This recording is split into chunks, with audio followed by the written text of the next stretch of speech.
देखो स्टूडेंट, जरा हम देखते हैं कि कैपेसिटर को चार्ज कैसे करेंगे। ये एक कैपेसिटर है, इसको हमने एक बैटरी से कनेक्ट कर दिया। हम जैसे स्विच बंद करेंगे चार्ज होने वाला। क्यों?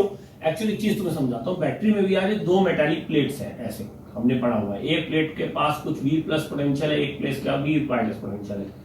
ठीक है, तो जैसे हम इसको इस कैपेसिटर से कनेक्ट करेंगे तो कंडक्टिंग प्लेट कनेक्ट हो गई। तो जब तक ये यहां पर ये भी प्लेट्स हैं, तो जब तक इन प्लेट्स के बीच का पोटेंशियल डिफरेंस बैटरी के पोटेंशियल डिफरेंस को बैलेंस नहीं कर लेगा, इनके बीच में हमेशा चार्ज फ्लो होगा। जैसे दो कैपेसिटर है या दो कंडक्टर है, दो कंडक्टर अगर आपस में कनेक्ट हो जाए तो जब तक उनके बीच का पोटेंशियल डिफरेंस जीरो नहीं हो जाता तब तक करंट फ्लो करती है, सर्किट में चार्ज फ्लो करता है। एक्चुअली कैपेसिटर भी एक बैटरी, बस बैटरी जैसे मैकेनिज्म है, इसमें बैटरी की तरह से दो प्लेट हैं। बस यहां पर क्योंकि इलेक्ट्रिक फील्ड मेंटेन करने का कोई सिस्टम नहीं होता, तो कैपेसिटर एक वेरिएबल वोल्टेज की तरह भी हम देखेंगे, एक वेरिएबल वोल्टेज की बैटरी की तरह से बिहेव करेगा, जिसकी वोल्टेज इंक्रीज डिक्रीज होती रहती है चार्जिंग और डिस्चार्जिंग के समय।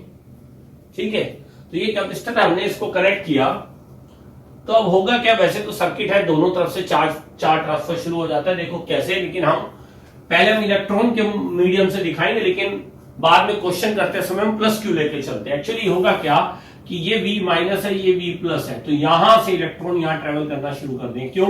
ये लोअर पोटेंशियल प्लेट है, ये जीरो पोटेंशियल है, तो इस ये एक तो कंडक्टिंग प्लेट ही है, ध्यान से समझना। ये भी कंडक्टिंग प्लेट है, ये भी कंडक्टिंग प्लेट है, और ये कनेक्ट हो गई एक वायर के थ्रू। तो हम पढ़ चुके हैं, दो स्क्वायर को कनेक्ट कर दो एक वायर से, चार्ज फ्लो करता है, तो यहां से चार्ज फ्लो करेगा।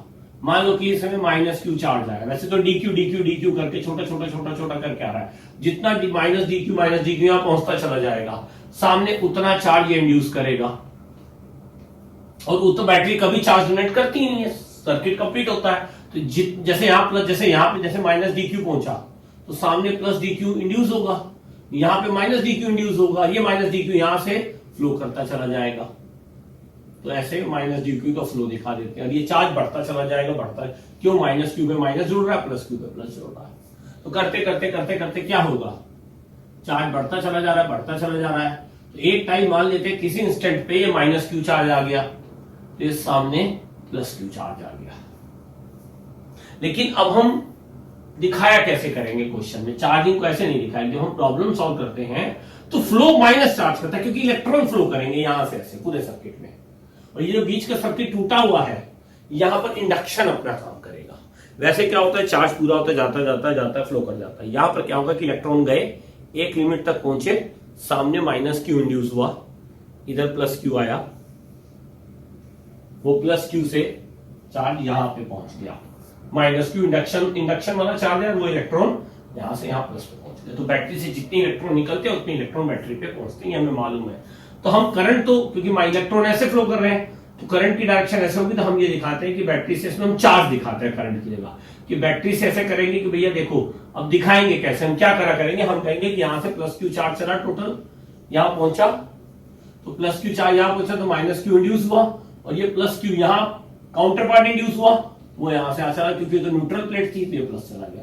तो ये सिस्टम इनिशियली न्यूट्रल था, फाइनली न्यूट्रल है, केवल बैटरी ने एनर्जी प्रोवाइड करी, और इंडक्शन के मेथड से एक प्लेट पे प्लस क्यू चार्ज आ गया, एक प्लेट पे माइनस क्यू चार्ज आ गया। अब ये इलेक्ट्रिक फील्ड भी आ जाएगा, इलेक्ट्रिक फील्ड आ गया तो एक पोटेंशियल डिफरेंस VC आ जाएगा।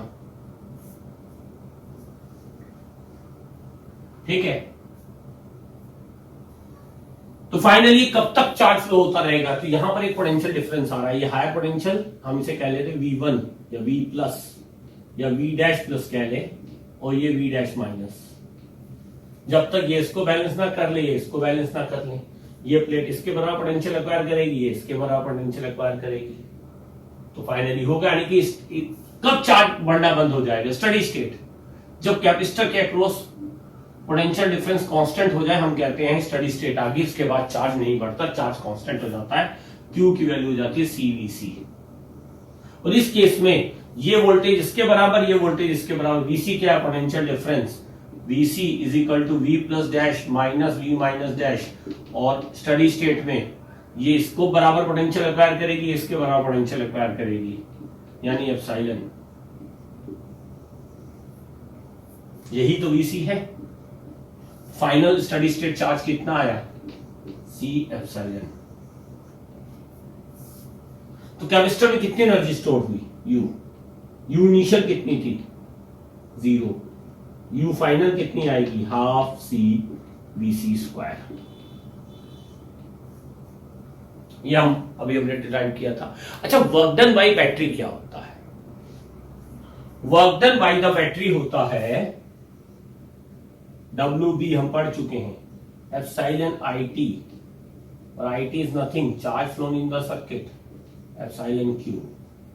This is the formula of work done by the battery. इसमें एक चीज ध्यान रखना, फिर से नोट कर लेना कि अगर ये बैटरी है, हम पढ़ चुके हैं, अगर चार्ज Q ऐसे फ्लो रहा हो तो बैटरी का वर्क डन पॉजिटिव होता है, बैटरी डिस्चार्ज होती है, तो Q चार्ज आ जाए T टाइम में, तो WB टोटल वर्क होता है Q एप्सिलॉन, और कभी Q ऐसे हो तो बैटरी चार्ज होती है, बैटरी फोर्स, इसके बारे में हम पढ़ चुके हैं सारी चीज, तो बैटरी फोर्स उस समय निगेटिव वर्क किया होता है, तो WB की वैल्यू कितनी होती है -Q एप्सिलॉन।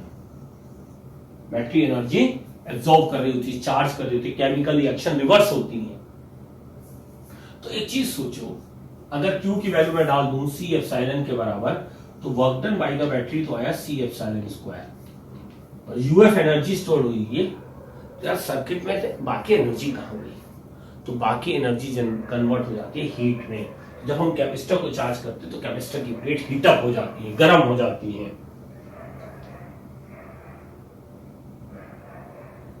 तो इसका डिफरेंस आता है हीट में। तो यहां पर एक इक्वेशन होती है, fundamental equation of heat generation, इसको याद रखना, WB माइनस डेल्टा यू। ये फंडामेंटल इक्वेशन। अभी तो एक बैटरी, एक से ज्यादा बैटरी होगी तो ये नेट लिया जाता है, ये WU ऑफ ऑल कैपेसिटर लिया जाता है। एक से ज्यादा कैपेसिटर पूछो, इक्वेशन ये रहेगी, एक से ज्यादा बैटरी हो, सारी बैटरी का वक्त लेना पड़ेगा, सबका डेल्टा यू लेना पड़ेगा। तो ये तो एक सिंपल सी इक्वेशन है, फंडामेंटल। ये कहां से आई? ये तो एनर्जी कंजर्वेशन से। अभी बैटरी ने x amount of energy the, remaining heat में चली गई। तो इसका मतलब यह है कि जब बैटरी चार्ज, इलेक्ट्रॉन यहां पहुंचे तो इलेक्ट्रॉन यहां स्ट्राइक करते हैं और अपनी एक्सेस काइनेटिक एनर्जी को हीट में कन्वर्ट कर देते हैं। बैटरी ज्यादा वर्क कर रही है, कैपेसिटर कम स्टोर कर पा रहा है। तो ये हुई हमारी heat generation in the circuit.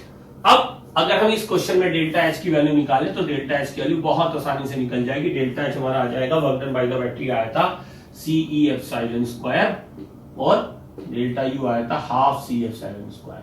तो डेल्टा एच कितना आ गया? Half C epsilon square.